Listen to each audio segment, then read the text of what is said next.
Anggaran DAK, dana alokasi khusus yang diberikan oleh Kemendikbud untuk Taman Budaya di seluruh Indonesia. Dan Taman Budaya Yogyakarta juga menjadi salah satu penerima DAK untuk kegiatan-kegiatan yang mendukung untuk kemajuan kebudayaan. Jadi Bapak Ibu, kegiatan Solo Sumerup Art Festival dengan tema Jumangka ini merupakan satu langkah mengawali dari kegiatan Solo Sumerup yang dilaksanakan di tahun 2023. Dengan tema Jumangka bisa juga diartikan maju selangkah, artinya dari tahun kemarin bahwa ini pameran khusus seni rupa ini diikuti oleh peserta-peserta dari Daerah Istimewa Yogyakarta. Tahun ini kita sudah mulai melebar atau meluas lagi yang diikuti oleh teman-teman difabel di luar Daerah Istimewa Yogyakarta. Nanti secara teknis akan disampaikan oleh tim kurator kita. Jadi Taman Budaya Yogyakarta memberikan ruang inklusi untuk teman-teman difabel, memberikan ruang kreatif untuk teman-teman difabel, utamanya ini yang kegiatan pameran seni rupa. Bahwa dari kegiatan ini kita ingin memberikan ruang yang sebaik-baiknya untuk teman-teman difabel bisa melaksanakan pameran. Jadi selama ini kalau misalnya inilah inisiasi yang dilaksanakan oleh Pemda DIY melalui Taman Budaya Yogyakarta, kita mempunyai kegiatan yang memang kita khususkan untuk teman-teman difabel, sehingga sebelum kegiatan ini berlangsung kita pun sudah menyiapkan sarana dan prasarananya, termasuk ada toilet difabelnya, kemudian ada ramnya, kemudian kita juga sudah menyiapkan kursi roda dan sebagainya, sehingga paling tidak ini bisa mendukung kelancaran dari pelaksanaan kegiatan pameran seni rupa. Tidak hanya di pameran seni rupa, kalau ada kegiatan-kegiatan lain yang ini melibatkan teman-teman difabel, baik itu kegiatan seni pertunjukan dan sebagainya, kita sudah mempunyai sarana dan prasarana sebagai pendukung dari kegiatan tersebut. Sehingga harapan kami di Solo Sumerup Art Festival dengan tema Jumangka ini, kami ingin berbagi ruang, ingin berbagi kesempatan, ingin berbagi pemaknaan terhadap karya-karya dari teman-teman difabel yang memang kalau kita lihat tidak kalah baiknya dengan teman-teman yang normal begitu. Artinya bahwa ada kekayaan intelektual di bidangnya masing-masing. Nah, kebetulan yang kita fasilitasi ini baru di pameran seni rupa. Pemahaman ya tentang pameran kali ini. Waktu selanjutnya teman-teman kurator ya, nanti setelah teman kurator nanti Yaka sebagai perwakilan seniman juga akan bicara. Nanti juga akan ada sesi tanya jawab ya teman-teman ya. Juga nanti akan ada masuk ke ruang pameran untuk mereview gitu ya. Nah, selanjutnya mungkin saya sampaikan ke teman-teman kurator. Ada 3 teman kurator. Ini ada Mas Nano Warsono, Direktur Galeri Katamsi yang juga dosen ISI. Ada Dr. Budi, ini dosen UGM. Ada Mas Sukri Budi Dharma, ini dosen di JIDA. Terima kasih, monggo Mas Nano silakan. Atau Mas Budi atau Mas Buto, monggo berbagi. Assalamualaikum warahmatullahi wabarakatuh. Pertama itu gandengan, yang kedua Jumangka. Jadi ini adalah event tahunan. Kita masih berharap bahwa event ini bisa terus berkelanjutan, bukan hanya 2 kali sih, tapi berkali-kali, karena kami sangat menunggu gitu. Jadi semua sebenarnya bukan saya saja, tapi teman-teman difabel pelaku seni ini pasti akan menunggu event Solo Sumerup gitu. Jadi sudah berangan-angan tahun depan ada lagi, tahun depan ada lagi gitu. Jadi kita sangat berharap bahwa program seni untuk teman-teman difabel itu selalu berkelanjutan, ada sustainability-nya gitu kan. Saya kira ini harapan yang tidak mulu-mulu gitu ya, sebagai kurator dan juga sebagai fasilitator untuk teman-teman seniman difabel, bahwa memang kebutuhan teman-teman difabel untuk ruang seni, ruang presentasi seni, ruang pertemuan, dan juga untuk dihargai karyanya itu memang sangat dibutuhkan. Dan ini memang salah satu dari pemenuhan hak atas mereka dalam berekspresi, menyampaikan gagasan, pemikiran, dan juga menjadi ruang kreativitas. Saya kira ini menjadi poin yang harus selalu kita jaga bersama, karena dalam memperjuangkan kesetaraan teman-teman disabilitas dalam ranah seni itu harus bergandengan juga dengan teman-teman non difabel. Jadi ada tanggung jawab yang melekat sebagai satu satuan dalam masyarakat, bahwa seniman difabel dan non difabel, masyarakat difabel dan non difabel semua menjadi satu. Jadi kita tidak bisa dari satu sudut pandang saja. Saya kira event pameran Solo Sumuruk Jumangkah ini menjadi penanda penting bahwa selain kebersamaan juga kita butuh satu visi bersama untuk melangkah. Kenapa kemudian kami memilih Jumangkah setelah kegandengan? Setelah kebersamaan kita bisa menentukan tujuan bersama. Sejauh mana tujuan bersama itu mau kita capai tergantung dari bagaimana kita bisa berkolaborasi antara seniman difabel dan seniman difabel, seniman difabel dan non difabel, dan semuanya saling mendukung. Kira-kira seperti itu highlight konsep dari saya. Untuk selanjutnya saya kira akan dijelaskan beberapa hal yang terlewat oleh saya oleh Mas Budi Widamanto. Terima kasih. Bahwa keterlibatan teman-teman media sangat penting untuk mendukung acara ini dan kemudian juga mengamplifikasi atau menyebarluaskan informasi berkaitan dengan acara Solo Sumuruk Art Festival. Saya menyambung apa yang disampaikan oleh Mas Nando tentang kolaborasi, ya, bahwa kita sendiri dari tim kurator sendiri juga cukup beragam gitu ya. Mas Nando tadi beliau adalah seniman, juga direktur galeri RJK Tangsi, itu saya sendiri akademisi peneliti, kemudian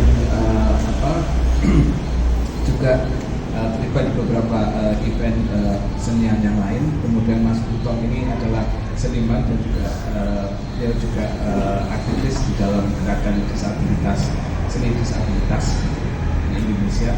Jadi kita berharap dengan tim kurator yang cukup beragam ini, cara kita melihat atau melakukan proses kurasi pemilihan karya ini juga bisa mencerminkan keragaman itu. Nah, tahun ini ada kurang lebih 202 karya yang dipamerkan. Nanti setelah ini teman-teman media bisa melakukan review, melihat beberapa karya yang ada di ruang pamer di Taman Budaya Yogyakarta ini. Dan ada 7 komunitas seni disabilitas yang ada di Yogyakarta dan 2 dari luar Yogyakarta. Seperti disampaikan tadi oleh MC di awal, bahwa tahun ini berbeda dari tahun sebelumnya. Kita memperluas jangkauan partisipasinya, tidak hanya dari Yogyakarta, tapi ada kurang lebih 11 provinsi yang terlibat di dalam pameran ini, atau partisipan yang terlibat dalam acara Solo Sumuruk Art Festival ini.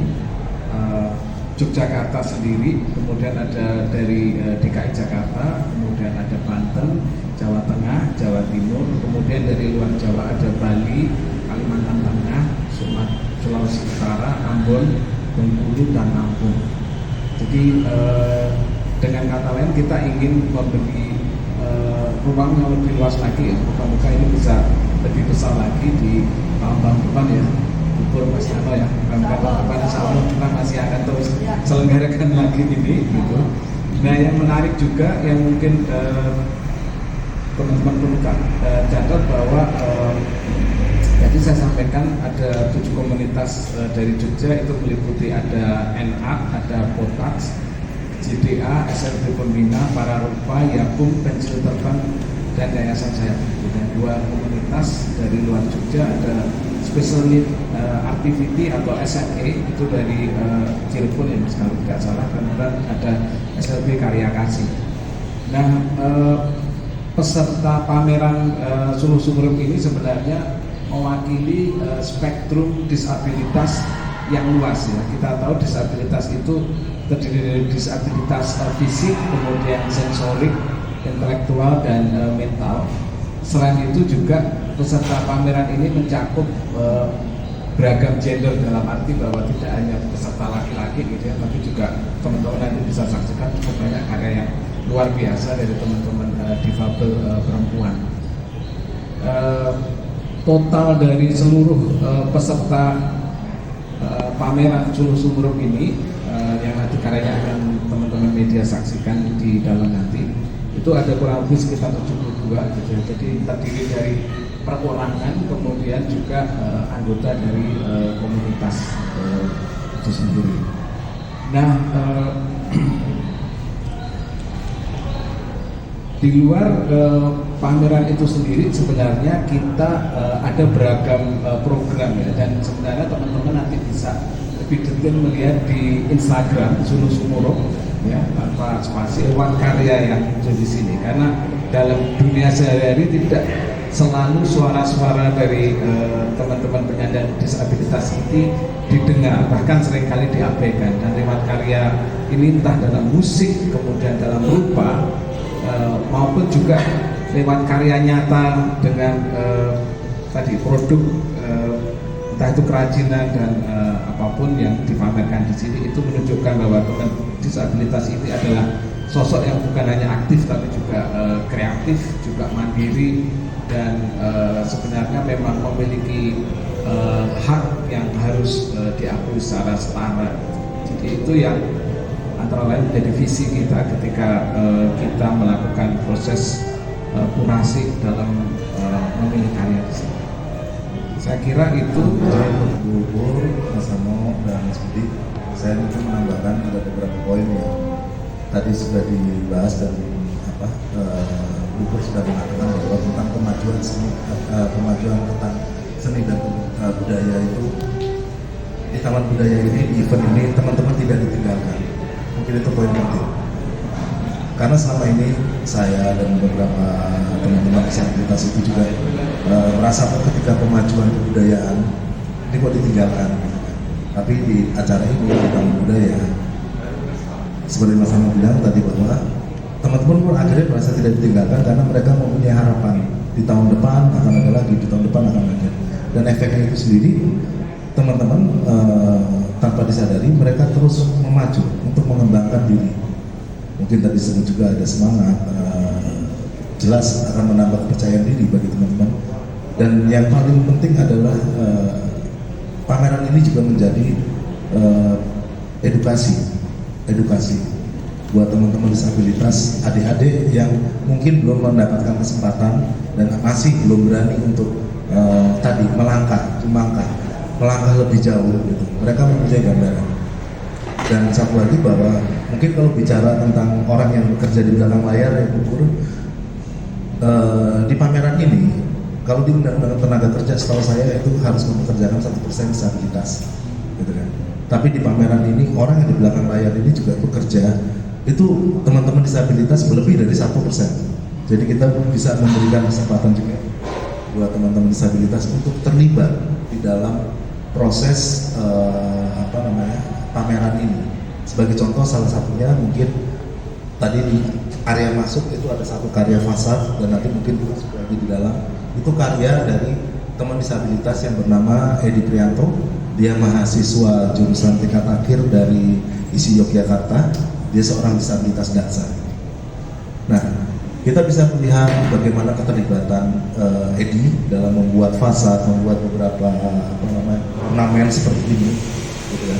Dan juga orang di belakang layar, di kesekretariatan itu juga terlibat teman disabilitas.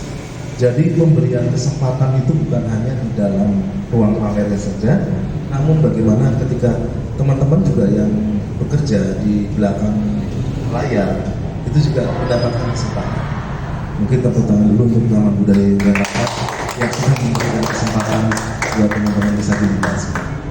Mungkin dari itu saya itu saja, karena sudah cukup detail tadi dengan Mas dan ini. Mungkin Assalamualaikum warahmatullahi wabarakatuh. Makanya banyak beberapa kegiatan yang umum itu teman-teman itu tidak bisa mengakses. Sekarang dari akses informasinya saja mereka tidak bisa mendapatkan. Belum lagi bicara tentang pendidikan teman-teman disabilitas. Saya berani bilang bahwa yang ikut pameran ini mungkin yang mendapatkan pendidikan secara umum itu hanya 30-40%. Ada yang namanya Rofita Ayu, dia tidak bisa membaca dan menulis, dan dia pun seorang tuli, orang Gunung Kidul, kalau selama saya dari Gunung Kidul. Namun dia punya potensi untuk melukis. Kami juga menemukan itu juga dia melukis di kertas-kertas. Nah, kami memberikan kesempatan buat teman-teman disabilitas yang memang dia mempunyai potensi. Namun tadi ya mungkin ini jadi panjang bahwa itu urusan pendidikan bukan di wilayah kami juga, tapi bagaimana kami bisa memberikan kesempatan dulu kepada teman-teman untuk mendapatkan dan menggali potensinya menuju aktualisasi diri teman-teman disabilitas. Jadi kita juga bekerja di belakang layar ini menggunakan metode-metode yang berbeda dari pameran-pameran yang ada. Misalnya kayak displaynya pun juga kayak teman-teman tuli mungkin kosakata di dalam ini sangat minim gitu intinya. Jadi kami membuat beberapa kayak formulir atau apa itu memang lebih berbeda dengan formulir umum. Karena ya kita sama-sama tahu ketika mau ikut pameran, kalau di formulir umum itu kan pasti ada pasal-pasal atau apa yang teman-teman mungkin bagi kita umum bahasanya mudah, tapi teman-teman tuli juga sulit. Jadi metode-metode di belakang layar itu kami sesuaikan dengan teman-teman disabilitas. Nah, bicara tentang mengkotakan tadi kembali, kami sebenarnya juga mendorong salah satunya dari pameran kegandengan yang tahun sebelumnya itu akhirnya sudah mulai banyak yang ikut di pameran-pameran umum. Salah satunya ada kayak dari Gunung Kidul, terus Wiji itu dari Monjong kalau nggak salah ya, itu sekarang dia udah mulai ikut ke ruang-ruang publik yang lebih besar. Jadi ibaratnya pameran ini juga sebagai bridging, sebagai edukasi buat teman-teman untuk melangkah lebih jauh. Dan salah satunya caption ya, kita juga mengedukasi tim kita gitu kan. Seperti salah satunya ada bagaimana galeri sitter itu nanti kita ada workshop galeri sitter bagaimana ketika ruang publik seni ini memang menjadi akses buat teman-teman disabilitas. Galeri sitter ini nanti kita akan adakan workshop pemberian bagaimana pembekalan pendampingan disabilitas. Karena salah satunya kita ada tour galeri untuk teman-teman disabilitas netra yang mungkin selama ini netra apa sih visual, keuntungan dia untuk apa, kita bukan bicara tentang berbagi visualnya kalau disebut Pak untuk teman-teman netra, tapi bagaimana berbagi informasi yang diberikan oleh si seniman, deskripsi karya-karya dari seniman itu. Misalnya saya dapatkan di lapangan ternyata teman-teman netra itu sendiri bayangan tentang desa itu belum ada. Dari lahir itu dia belum pernah melihat desa, sehingga ketika ada lukisan tentang pedesaan kita bisa membantu menjelaskan, oh pedesaan itu ada sawah, kesananya sedikit itu ada gunung. Jadi wilayah pameran ini bukan hanya memamerkan, poinnya bahwa satu ada ruang informasi, ruang edukasi, dan ruang kolaborasi, mungkin itu kira-kira seperti itu.